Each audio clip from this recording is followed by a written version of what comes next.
स्वागत है आप सभी का। मैं हूं आपके साथ सुमंत साहब। हमने यहाँ पे हिस्ट्री की क्लास स्टार्ट कर दी है और आज ये आपकी दूसरी क्लास है।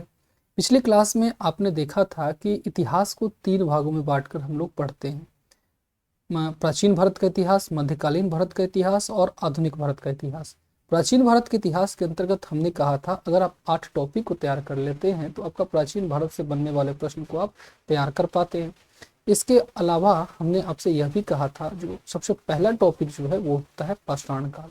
पाषाण काल यानी स्टोन एज। स्टोन एज को हमने कहा था इसे भी 3 भागों में बांट सकते हैं। इसके लिए हमने कहा था कि पूरा पाषाण, मध्य पाषाण और नव पाषाण, पाषाण काल को 3 भागों में बांटकर पढ़ते हैं। ठीक है, तो आइए जरा सा एक बार उसको देख लेते हैं।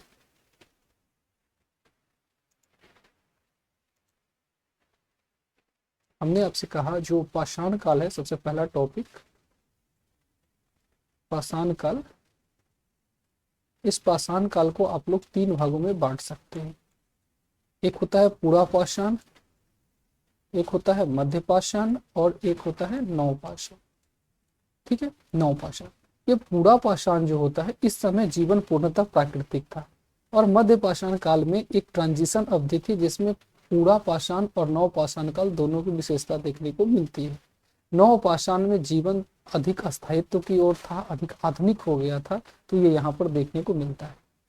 आज हम लोग पिछली क्लास में अपने पूरा पाषाण को भी देख लिया था। आज हम लोग मध्य पाषाण और नव पाषाण की बात करने वाले हैं।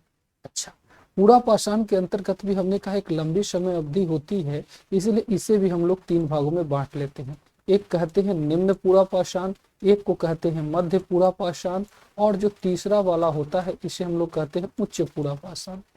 तो जहां तक मुझे याद है आपने निम्न पूरा पाषाण को ही केवल पढ़ा था, मध्य और उच्च पूरा पाषाण को पिछली क्लास में नहीं पढ़ा था। ये ऐसा इसलिए क्योंकि हमने कहा था आपके पास पेड का ऑप्शन तो है ही, लेकिन ये फ्री ऑफ कॉस्ट पूरी की पूरी ये क्लासेस आपको यूट्यूब पे मिल जाएंगी, जिससे आप आर की कंप्लीट प्रिपरेशन और पीसीएस 2025 के लिए कंप्लीट प्रिपरेशन कर सकते हैं। तो इसी कड़ी में हम लोग आज मध्य पूरा पाषाण और उच्च पूरा पाषाण को देखने के बाद मध्य और नव पाषाण काल को भी देखने वाले हैं। ठीक है, तो आइए बात करते हैं मध्य उच्च पूरा पाषाण की। पहले मध्य पूरा पाषाण को देखेंगे, फिर उच्च पूरा पाषाण, फिर मध्य पाषाण काल और नव पाषाण काल को यहाँ पे देखेंगे। ठीक है, तो सबसे पहले आइए देखते हैं मध्य उच्च यहाँ पे आपका जो ये टॉपिक है मध्य पूरा पाषाण काल, इसको देखते हैं। तो मध्य पूरा पाषाण बहुत स्टडी फॉर्म में पढ़ेंगे हम लोग, बहुत अच्छी तरीके से पढ़ेंगे, कोई जल्दीबाजी नहीं है, समय अभी है। अगर आप नियमित रूप से काम करेंगे तो आप एक एकदम स्टडी फॉर्म में भी पढ़ते हैं फिर भी आपकी सारी चीज़ें तैयार हो जाएंगी। बहुत ध्यान से बहुत चीज़ों को संभल करके पढ़िए और सारा नोट्स बनाइए। ठीक है, नोट्स बनाते हुए एकदम अच्छी तरीके से आपको यहाँ पे पढ़ना है। बाकी प्रैक्टिस सेशन आपको शाम को जो है ये आपका जितने भी घटना चक्र वगैरह है इसको भी तैयार कराएंगे। करंट अफेयर्स की भी क्लासेस होंगी, आपकी हिंदी की भी क्लासेस होंगी, सारी क्लासेस आपको मिलेंगी इसके साथ। और अगर आप कुछ और भी चाहते हैं तो इसको भी कर सकते हैं। और जितने भी प्रिंटेड मटेरियल है ये पेड बैच के लिए है, और अगर कोई बहुत ज़रूरत हो तो आप आइए, उनको भी ये सारी चीज़ें मिलेंगी, इसमें कोई समस्या नहीं है। तो जो मध्य पूरा पाषाण काल होता है, ये मध्य पूरा पाषाण काल की जो हमने कहा समय अवधि है वो होता है 50,000 बीसी से 50,000 बीसी से 40,000 बीसी तक का समय हमने कहा मध्य पूरा पाषाण काल का होता है। इस मध्य पूरा पाषाण काल की बात करें तो इसमें फलक वाले औजार बनाए गए। फलक, इसको कहते हैं ब्लेड वाले औजार बनाए गए। ब्लेड, इसी को कहा जाता है पपड़ी। पपड़ी कहने का मतलब है धारदार, तो धारदार। ठीक है, धारदार। ये औजार इस समय बनाए गए, ये उपकरण इस समय बनाए जाते हैं। यानी जो उच्च पूरा पाषाण काल था उस उच्च पूरा पाषाण काल से आपका जीवन जो है वो थोड़ा सा अधिक, उच्च पूरा पाषाण काल से जीवन जो है थोड़ा सा अधिक अस्थायित्व की ओर यहाँ पर चला जाता है।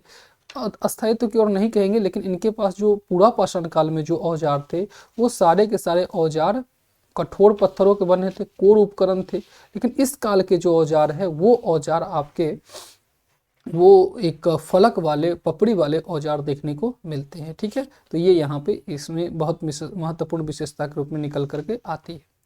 इसमें दो स्थल आपको इस काल के ध्यान रखना है। प्रत्येक काल के कुछ कुछ स्थलों को जरूर आपको ध्यान रखना है। इस स्थल में एक नाम आप याद रख सकते हैं, नेवासा। नेवासा जो महाराष्ट्र में, नेवासा महाराष्ट्र में। और जो दूसरा प्रमुख स्थल है वो है हथनौरा। हथनौरा, ये हथनौरा जो है ये आपका मध्य प्रदेश में नर्मदा नदी घाटी के क्षेत्र में है। तो दो स्थल, एक नेवासा और एक हथनौरा, आपको मध्य पूरा पाषाण काल के रूप में ध्यान रखना है।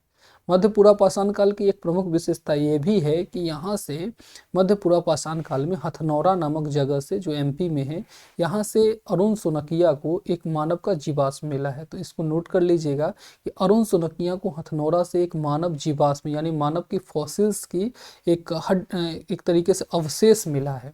और चूंकि हथनौरा से मिला है इसलिए इसे हथनौरा मानव कहा जाता है। तो ये भी लिख लीजिए विशेषता के रूप में। हमने कहा स्थल देख लीजिए, समय देख लीजिए, औजार देख लीजिए और विशेषता देख लीजिए। तो आप कह सकते हैं नर्मदा नदी घाटी के क्षेत्र से, हथनौरा से लिख सकते हैं आप इस पॉइंट को।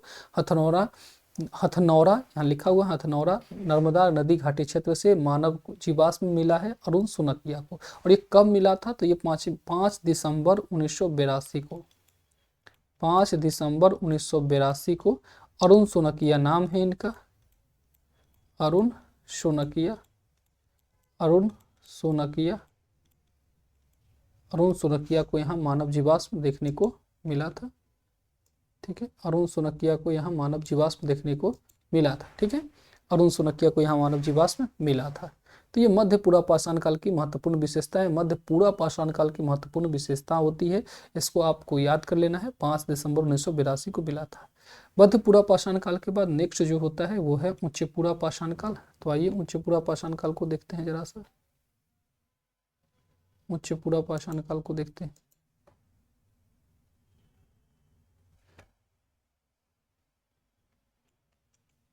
उच्च पूरा पाषाण, उच्च पूरा पाषाण दिख रहा है आपको? ठीक है, बेहतर है। उच्च पूरा पाषाण काल, उच्च पूरा पाषाण काल का आपको यहाँ पे देखने को मिलता है। इसका जो समय होता है वो है 40,000 से 40,000 BC से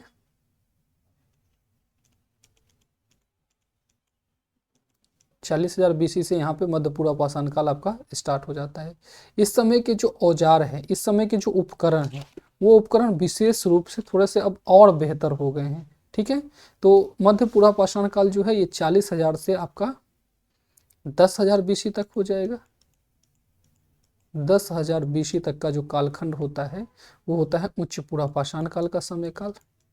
औजार हमने कहा थोड़ा सा और बेहतर हो गया, यानी अब आपका जो धार है वो बेहतर फलक वाले हो गए।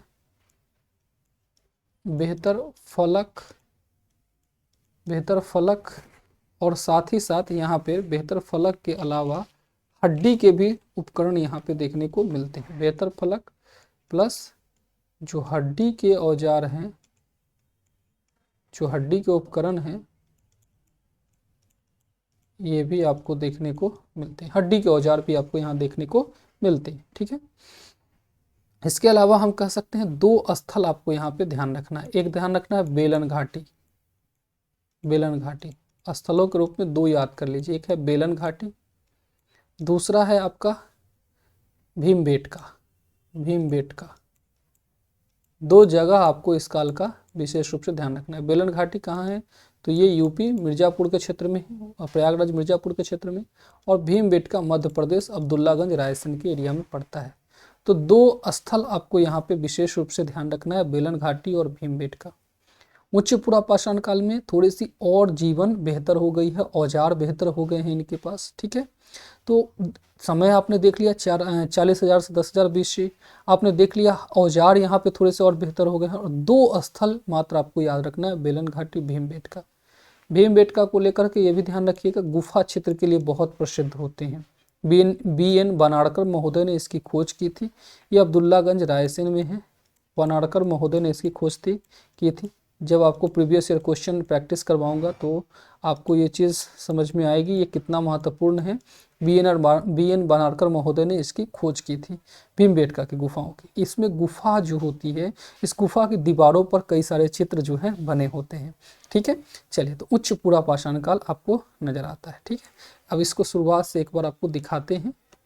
हाँ, ये देखिए, हमने कहा पाषाण काल को 3 भागों में बांटते हैं, पूरा, मध्य और नवपाषाण। पूरा को हमने कहा निम्न, मध्य और उच्च पूरा पाषाण काल में बांटते हैं। निम्न पूरा पाषाण काल को आपने पिछली क्लास में ही पढ़ लिया था। ये मध्य और उच्च पूरा पाषाण काल बचा हुआ था, तो मध्य को और उच्च को आपने अभी भी देख लिया है। अब आपको देखना है मध्य पाषाण काल के बारे में। ये मध्य पूरा पाषाण है, ये मध्य पाषाण काल है, तो इसमें कंफ्यूज नहीं होना है। अब मध्य पाषाण काल क्या है, तो ये पूरा और नव के बीच का एक संक्रमण काल है। ठीक है, तो आइए जरा सा उसको देखते हैं मध्य पाषाण काल को। ठीक है, मध्य पाषाण काल को आइए जरा सा समझते हैं।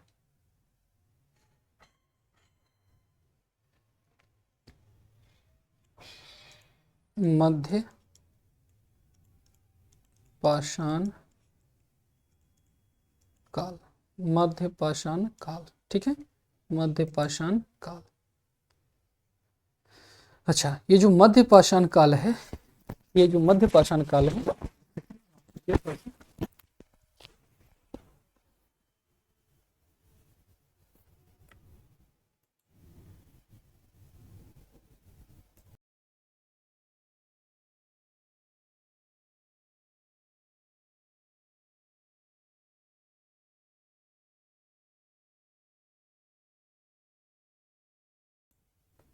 ठीक है, अब आवाज के लिए चलिए। तो जो मध्य पाषाण काल है आपका, ठीक है, जो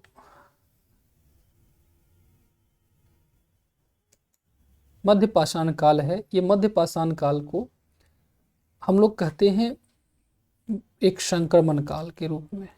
इसे एक संक्रमण काल कहा जाता है। क्यों संक्रमण काल है, ये क्यों एक ट्रांजिशन फेज है, तो इसमें इस संक्रमण काल में आपके पूरा पाषाण, पूरा पाषाण, पूरा पाषाण प्लस नव पाषाण,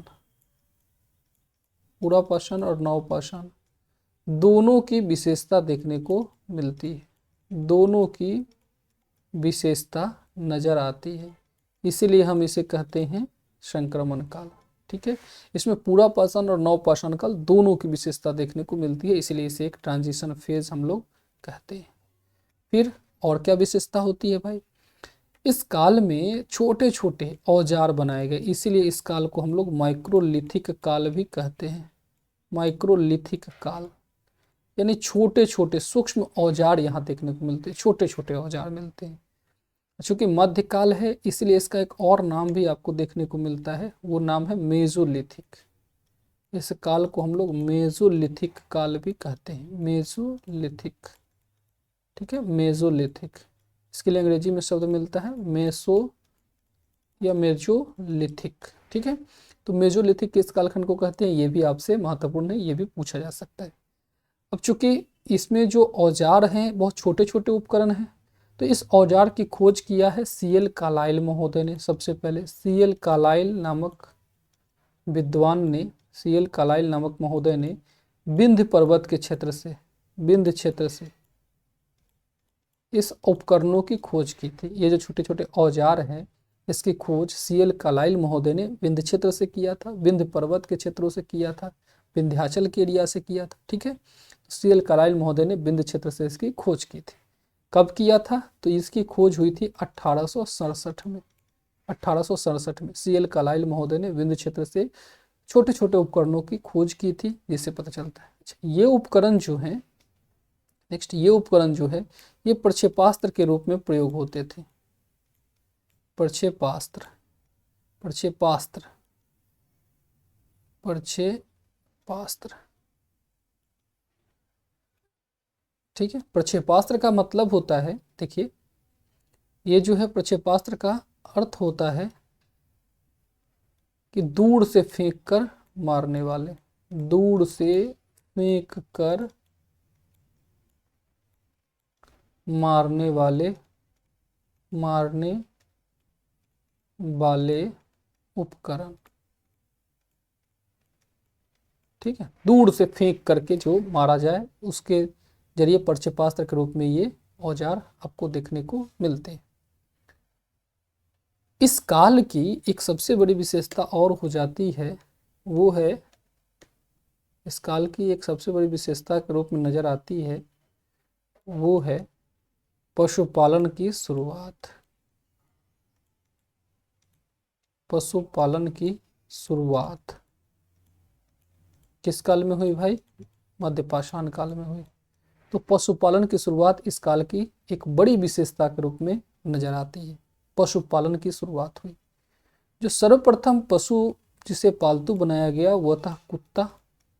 कुत्ता को सर्वप्रथम पालतू बनाया गया और इस कुत्ता का प्रयोग जो है वो स्लेज गाड़ियों में किया जाता था।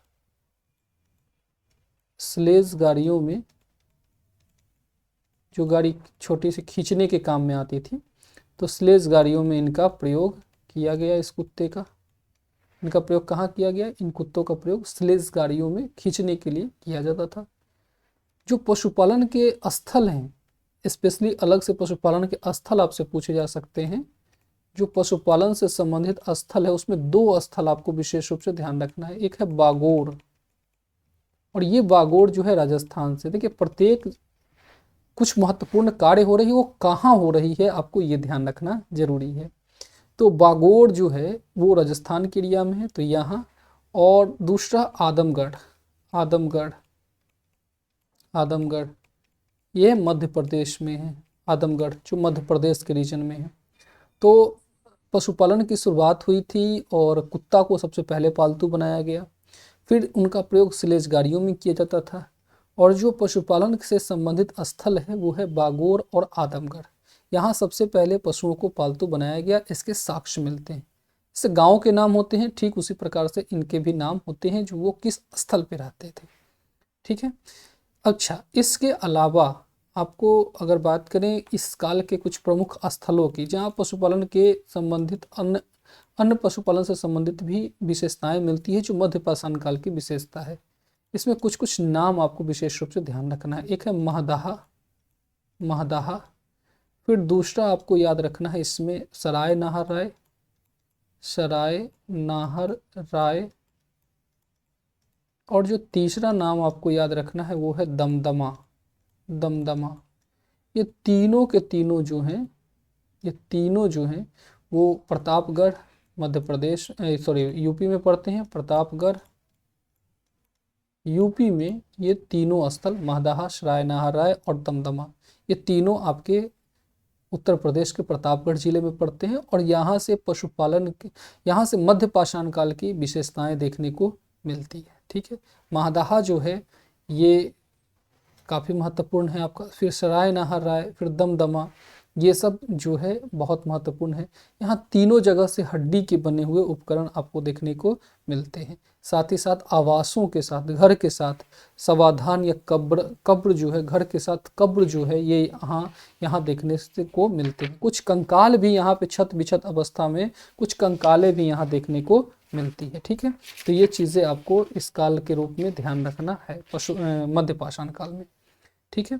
इसके अलावा विंध्य क्षेत्र में, जहाँ से आपके CL कालाइल महोदय ने खोजे थे, इसको एक आप लेखहिया को भी जोड़ सकते हैं। लेखहिया, लेखहिया जो विंध्य के एरिया में है, विंध्य पर्वत के क्षेत्र में है, और ये भी यूपी MP में फैला हुआ है। विंध्य क्षेत्र में यूपी प्लस MP में आपका ये फैला हुआ है। ठीक है। तो ये कुछ प्रमुख विशेषता जो है यहाँ पे देखने को मिलती है मध्यपाषाण काल की। ठीक है। चलिए, अब इसके अलावा मध्यपाषाण काल के बाद अब अंतिम होती है नवपाषाण काल। नवपाषाण काल, आइए उसे देखते हैं। नवपाषाण काल, नवपाषाण काल। ठीक है। इसे नियोलिथिक कहा जाता है, नियोलिथिक। तीनों को आपको देखना है। पूरा पाषाण काल को पैलियोलिथिक कहते हैं, मध्य पाषाण को मेसोलिथिक कहते हैं, और नवपाषाण को आपको नियोलिथिक कहा जाता है। ये तीनों आपको विशेष रूप से ध्यान रखने हैं। ठीक है। जो नियोलिथिक है, नवपाषाण काल, इसे एक क्रांति का काल कहा जाता है। देखिए, क्रांति क्या होता है भाई, पहले ये लिख लेते हैं। जो नवपाषाण काल को एक क्रांति की संज्ञा दी जाती है, ये क्रांति का काल कहा जाता है। क्रांति क्या होता है? तो देखिए, जब किसी जीवन में या किसी भी चीज़ों में कोई एक रेडिकल चेंज होती है, एक परिवर्तन बहुत व्यापक स्तर पर होती है, तो उसे क्रांति की संज्ञा दी जाती है। तो चूंकि नवपाषाण काल में जीवन में एक क्रांतिक परिवर्तन आया, एक पूरी तरीके से जीवन में जो पहले के जीवन थे उससे जो वर्तमान का जीवन नवपाषाण काल में हुआ, इसमें एक बहुत बड़ा परिवर्तन, एक बड़ी स्तर पर एक परिवर्तन देखने को मिला। इसीलिए हम इसे कहते हैं नवपाषाण काल एक क्रांतिक का काल था। ठीक है, अब ये जो क्रांति जैसे शब्द हैं, इस बात की पहचान किसने की थी जो नवपाषाण काल एक क्रांति की काल थी? तो इसमें जो नाम है वो है गॉर्डन चाइल्ड का। तो गॉर्डन चाइल्ड ने, विद्वान है, अंग्रेज विद्वान है, गॉर्डन चाइल्ड ने नवपाषाण काल को एक क्रांति का काल कहा है। ठीक है, इसके अलावा देखिएगा, इसके अलावा जो नवपाषाण शब्द है, जो ये नवपाषाण शब्द है, इसको नवपाषाण जो टर्म है, नवपाषाण जो शब्द है, इस शब्द को देने वाले जो व्यक्ति थे उनका नाम है जॉन लुबाक।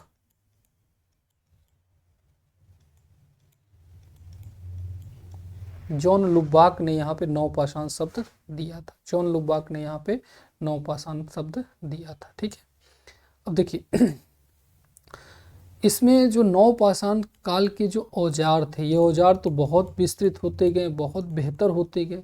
इसमें जो औजार हैं, इस औजार की खोज करने के लिए जो उत्तर भारत में है उसमें ली मैस्यूर, और उत्तर भारत में ली मैस्यूर, और जो दक्षिण भारत है,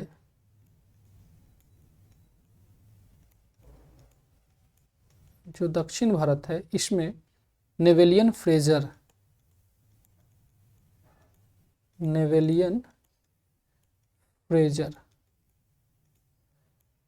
ये जाने जाते हैं। उत्तर भारत के औजारों को खोजने के लिए ली मैस्यूर, और दक्षिण भारत के औजारों को खोजने के लिए यहाँ पे नेवेलियन फ्रेजर जो है वो जाने जाते हैं। ठीक है, तो इस नवपाषाण काल में जीवन में बहुत स्तर पर, बड़े व्यापक स्तर पर क्रांतिक परिवर्तन आप देखने को मिलता है।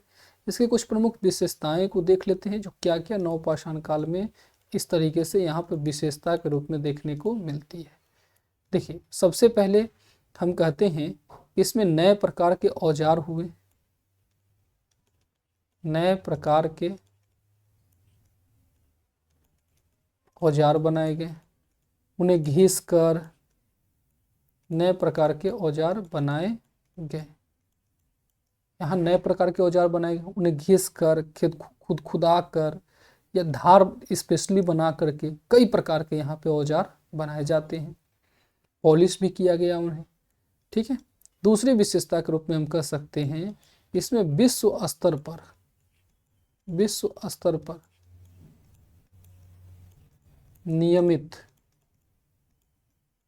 विश्व स्तर पर नियमित खेती की शुरुआत हुई।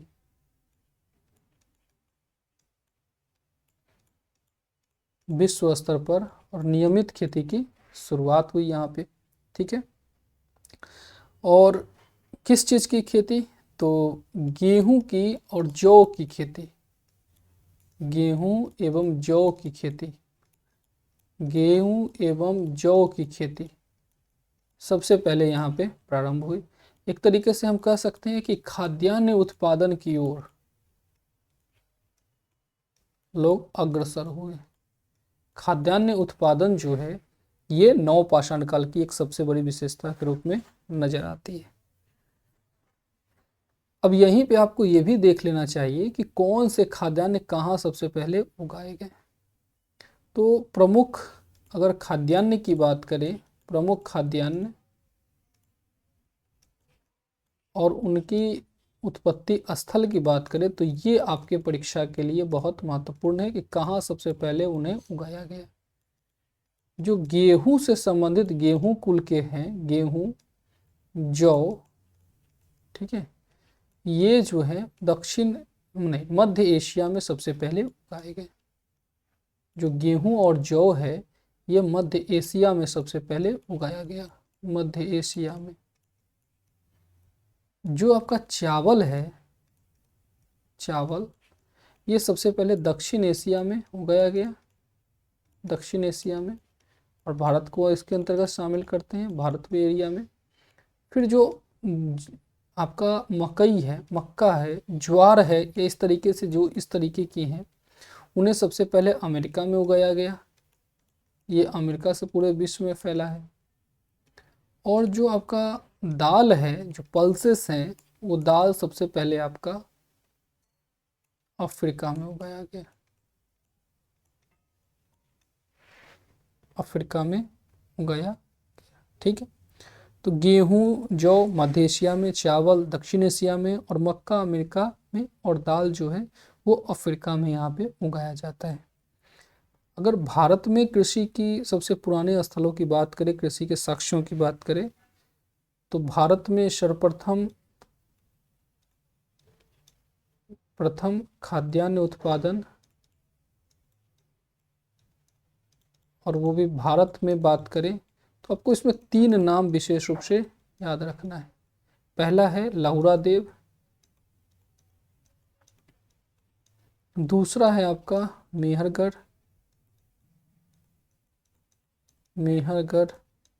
और जो तीसरा है कोल्डी हवा, कोल्डी हवा। ये 3 नाम आपको विशेष रूप से ध्यान रखनी है, लहुरा देव, मेहरगढ़ और कोल्डी हवा। लहुरा देव जो है ये संत कबीर नगर यूपी में है, मेहरगढ़ बलूचिस्तान पाकिस्तान में है, और कोल्डी हवा प्रतापगढ़ यूपी में है। ये भारत के 3 सबसे पुराने स्थल है जहाँ पर खेती होती थी। क्रम भी यही रहेगा, एग्जाम में जो क्रम रहे उस अनुसार आपको यहाँ पे चीज़ों को लगानी है, ठीक है। तो क्रम भी आपका यहाँ पे सेम रहेगा। चलिए उसके बाद आप देखिए कुछ और विशेषताएं। तो नवपाषाण काल में ओखली, मूसल, सिलबट्टा का प्रयोग आरंभ हुआ। इस समय मिट्टी के बर्तन बनाए जाने लगे, यानी चाक के पहिए का आविष्कार हुआ, चाक के पहिए का आविष्कार हुआ है। मिट्टी के बहुत सारे बर्तन यहाँ पे बनाए गए, चाक के पहिए का आविष्कार हुआ है यहाँ पे। फिर इसमें अस्थाई जीवन की शुरुआत जो है वो इसी काल की विशेषता के रूप में नजर आती है। अस्थाई जीवन की शुरुआत जो है वो इसी काल की विशेषता के रूप में नजर आती है, ठीक है। अगर हम बात करें इसमें स्थलों की, जो इसके प्रमुख स्थल है, तो इसमें बड़े व्यापक स्तर पर कई सारे स्थल देखने को मिलते हैं, और ये स्थल आगे चल के आपके सिंधु घाटी सभ्यता से भी जुड़ जाते हैं, ठीक है। इस काल के जो स्थल हैं उन स्थलों को हम लोग कई भागों में बांट सकते हैं। देखिए जैसे हम इधर के तरफ उत्तर के एरिया में बुर्ज होम वगैरह को देख सकते हैं, पश्चिमोत्तर के क्षेत्र में हम कई सारे स्थलों की बात कर सकते हैं। जो हम दक्षिण भारत है इधर के स्थलों की कई सारी बात कर सकते हैं, पूर्वोत्तर में भी कुछ मध्य गंगा घाटी के एरिया में भी कई सारे स्थलों की बात करते हैं। तो ये आपके यहाँ पे काफ़ी विस्तृत रूप से नवपाषाण काल में एक अस्थायित्व जीवन की शुरुआत हो जाती है और अस्थायित्व की ओर चीज़ें बढ़ने लगती हैं, ठीक है। तो ये आपका एक तरीके से देख सकते हैं कि पाषाण काल जो है यहाँ पे होता है। अब प्रत्येक टॉपिक जितने भी है पाषाण काल जैसे आपने पढ़ा, इस पाषाण काल से रिलेटेड जो आपके MCQ हैं, प्रीवियस ईयर क्वेश्चन है, उसको जरूर कर लीजिएगा। यहाँ हम लोग उस प्रैक्टिस सेशन के दौरान भी कुछ फैक्ट को वहाँ पे कलेक्ट करेंगे, उसको भी आपको इसमें ऐड कर लेना है। तो प्रैक्टिस सेशन की क्लास की टाइमिंग जो है जल्द अनाउंस कर दिया जाएगा, और वो प्रैक्टिस सेशन भी आपको ज़रूर ज्वाइन करना है। उसमें घटना चक्र से लेकर के जितने भी PYQ हैं उनको शामिल किया जाएगा, और उसको करने के बाद आपका यहाँ पे चीज़ें कंप्लीट तैयार हो जाएंगी। तो यहाँ पे आपका थ्योरी सेक्शन 75% पाषाण काल को लेकर के तैयार हो गया है। 25% काम आपका जो है वहाँ पे जब क्वेश्चन सेशन होगा उसमें भी आपका हो जाएगा। तो आपका यहाँ पे अब हम लोग नेक्स्ट टॉपिक जो है ताम्रपाषाण काल उसके साथ मिलेंगे। आज की क्लास में इतना ही, बहुत बहुत धन्यवाद। हम लोग मिलते हैं नेक्स्ट क्लास में।